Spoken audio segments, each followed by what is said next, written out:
मध्य प्रदेश में पॉलिटिकल वार की आमद के बाद आज हम आपके लिए पड़ोसी राज्य छत्तीसगढ़ की ऐतिहासिक, सांस्कृतिक, पौराणिक, खनिज और राजनीतिक पृष्ठभूमि की जानकारी लेकर आए हैं।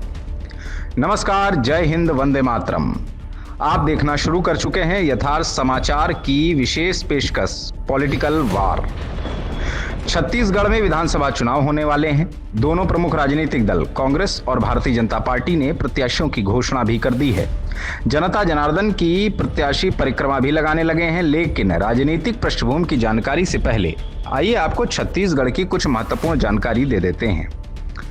दरअसल छत्तीसगढ़ राज्य 1,35,194 वर्ग किलोमीटर क्षेत्रफल में फैला है। जनगणना वर्ष 2011 के अनुसार छत्तीसगढ़ की जनसंख्या लगभग 2.55 करोड़ है। वर्तमान छत्तीसगढ़ मध्य प्रदेश राज्य से अलग होकर 1 नवंबर 2000 को अस्तित्व में आया।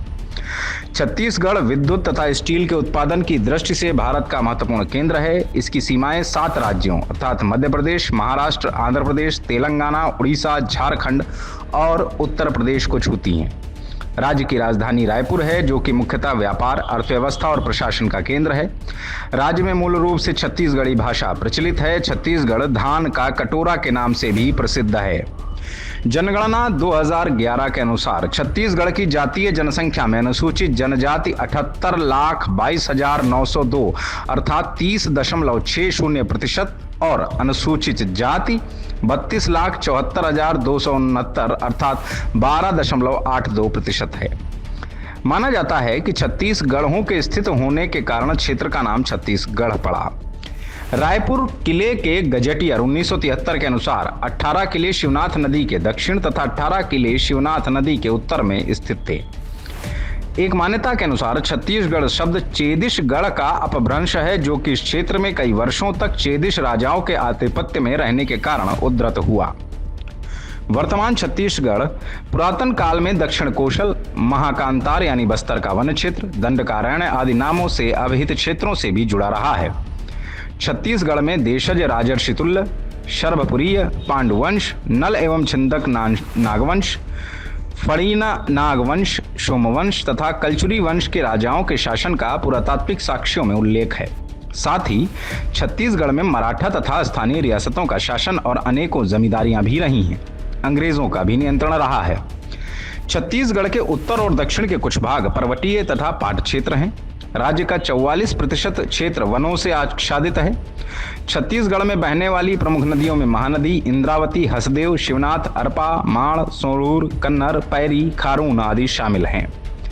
छत्तीसगढ़ सांस्कृतिक रूप से काफी समृद्ध है। छत्तीसगढ़ में विभिन्न लोक नृत्य जैसे पंथी, सुआ, राउत नाच आदि प्रचलित हैं। साथ ही आदिवासी समुदायों के बीच कर्मा, गौर, सरहुल आदि लोक नृत्य प्रसिद्ध हैं। छत्तीसगढ़ ऐतिहासिक, पुरातात्विक एवं पर्यटन की दृष्टि से भी अत्यंत समृद्ध है। राज्य के प्रमुख धार्मिक व पर्यटन स्थलों में भोरमदेव, सिरपुर, राजिम, बारसूर, माता कौशल्या धाम चंदखुरी, रतनपुर, तीरथगढ़ एवं चित्रकूट जलप्रपात शामिल हैं। छत्तीसगढ़ की अर्थव्यवस्था मुख्यतः कृषि एवं उद्योग, ऊर्जा एवं इस्पात पर आधारित है। विगत वर्षों में छत्तीसगढ़ का आर्थिक परिदृश्य तेजी से बदला है। छत्तीसगढ़ भारत के खनिज समृद्ध राज्यों में से एक है। यहाँ पर चूना पत्थर, लौह अयस्क, तांबा, फॉस्फेट, मैग्नीज, बॉक्साइट, कोयला, अभ्रक व टिन के भंडार हैं। भिलाई इस्पात संयंत्र भारत के बड़े इस्पात संयंत्रों में से एक है। एनटीपीसी का Korba super thermal power plant Jamnipali क्षेत्र में स्थित है। यहाँ गेवरा और कुसमुंडा खदानों से कोयला प्राप्त करता है और बिजली संयंत्र के लिए पानी का स्रोत हसदेव नदी है। कोरबा थर्मल पावर स्टेशन का स्वामित्व और संचालन राष्ट्रीय ताप विद्युत निगम द्वारा किया जाता है। छत्तीसगढ़ ऊर्जा के क्षेत्र में भी आत्मनिर्भर है और ऊर्जा की बढ़ती आवश्यकताओं को ध्यान में रखते हुए ऊर्जा के नवीन स्रोतों के उपयोग की दिशा में भी कार्य किया जा रहा है। अगर राजनीतिक परिदृश्य से बात करें तो प्रदेश में कुल मिलाकर वोटर्स की संख्या 2,03,60,240 है, जिसमें से 1,01,20,830 पुरुष वोटर्स जबकि 1,02,39,410 महिला वोटर्स हैं। वहीं थर्ड जेंडर की संख्या 790 है। प्रदेश में 2 लाख से अधिक मतदाताओं के नाम हटाए गए हैं। इस बार प्रदेश में 18,68,636 नए मतदाता हैं। इनकी आयु 18 से 22 साल के बीच है। 18 लाख से अधिक मतदाता पहली बार वोट डालेंगे। आगामी विधानसभा चुनाव के मद्देनजर छत्तीसगढ़ में 2 चरण में 7 और 17 नवंबर को वोटिंग होगी। 3 दिसंबर को वोटों की गिनती होगी। चुनाव में विकलांग वोटरों की संख्या 17.34 लाख है।